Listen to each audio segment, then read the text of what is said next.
To get a better look at the world around them, animals constantly are in motion.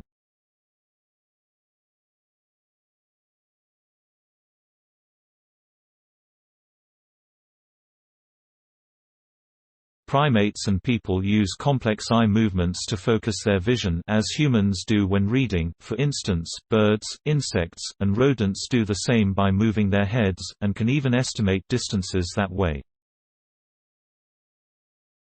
Yet how these movements play out in the elaborate circuitry of neurons that the brain uses to see is largely unknown. And it could be a potential problem area as scientists create artificial neural networks that mimic how vision works in self-driving cars.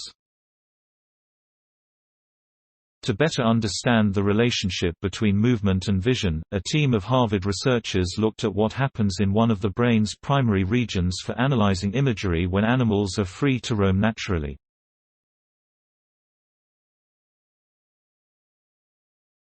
The results of the study, published Tuesday in the journal Neuron, suggest that image processing circuits in the primary visual cortex not only are more active when animals move, but that they receive signals from a movement-controlling region of the brain that is independent from the region that.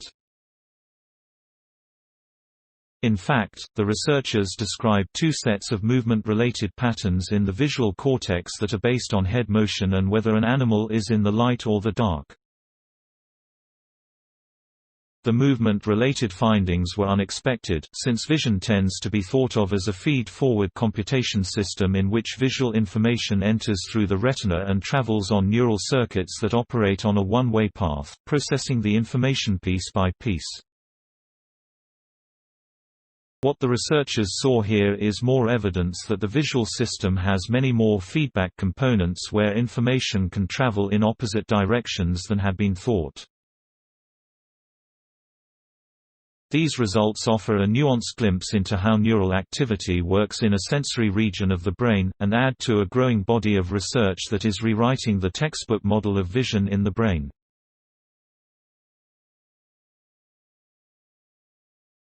It was really surprising to see this type of movement-related information in the visual cortex because traditionally people have thought of the visual cortex as something that only processes images, said Gregory Gwichhounts, a postdoctoral researcher in the neurobiology department at Harvard M.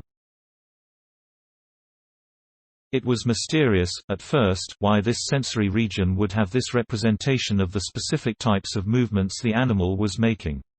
While the scientists weren't able to definitively say why this happens, they believe it has to do with how the brain perceives what's around it. The model explanation for this is that the brain somehow needs to coordinate perception and action, Gwichhounts said.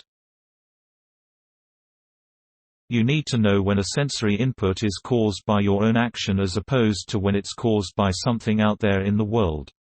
For the study, Gwichhounts teamed up with former Department of Molecular and Cellular Biology professor David Cox, alumnus Javier Marzis, M.A. 15, Ph.D. 18, and postdoctoral researcher Stephen B. E. Wolf. The work started in 2017 and wrapped up in 2019 while Gwichhounts was a graduate researcher in Cox's lab.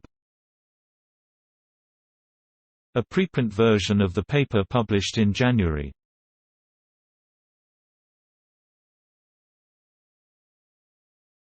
The typical setup of past experiments on vision worked like this. Animals, like mice or monkeys, were sedated, restrained so their heads were in fixed positions, and then given visual stimuli, like photographs, so researchers could see which neurons in the brain reacted.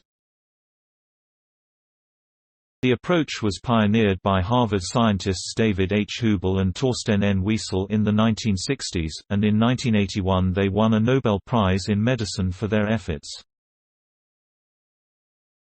Many experiments since then have followed their model, but it did not illuminate how movement affects the neurons that analyze. Researchers in this latest experiment wanted to explore that, so they watched 10 rats going about their days and nights. The scientists placed each rat in an enclosure, which doubled as its home, and continuously recorded their head movements. Using implanted electrodes, they measured the brain activity in the primary visual cortex as the rats moved. Half of the recordings were taken with the lights on. The other half were recorded in total darkness.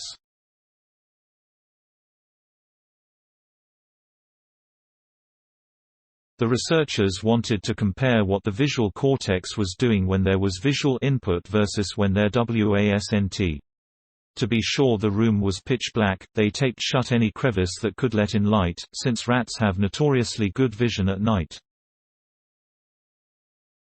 The data showed that on average, neurons in the rats' visual cortices were more active when the animals moved than when they rested, even in the dark.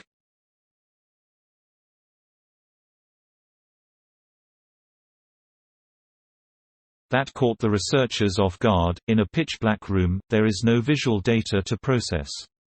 This meant that the activity was coming from the motor cortex, not an external image. The team also noticed that the neural patterns in the visual cortex that were firing during movement differed in the dark and light, meaning they weren't directly connected. Some neurons that were ready to activate in the dark were in a kind of sleep mode in the light. Using a machine learning algorithm, the researchers encoded both patterns.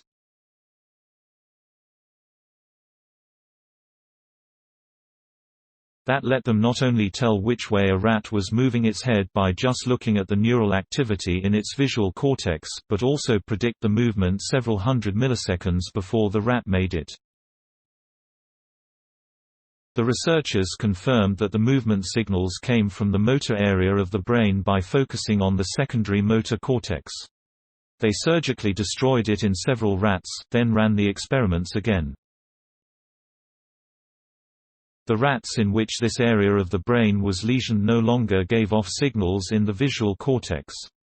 However, the researchers were not able to determine if the signal originates in the secondary motor cortex. It could be only where it passes through, they said. Furthermore, the scientists pointed out some limitations in their findings.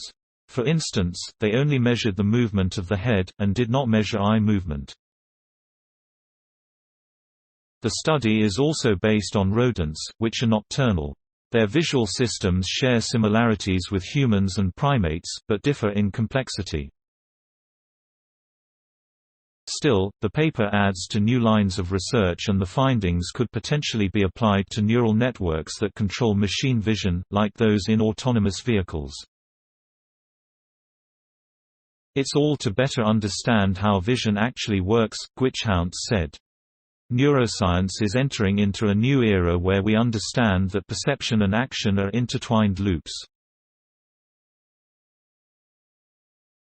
There's no action without perception and no perception without action.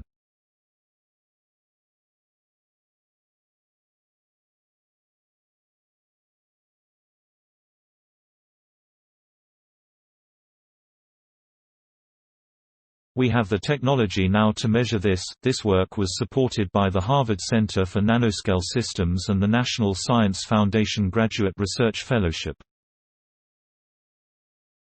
Please support my channel to grow by pressing subscribe button and the bell icon. We will notify you new tech videos.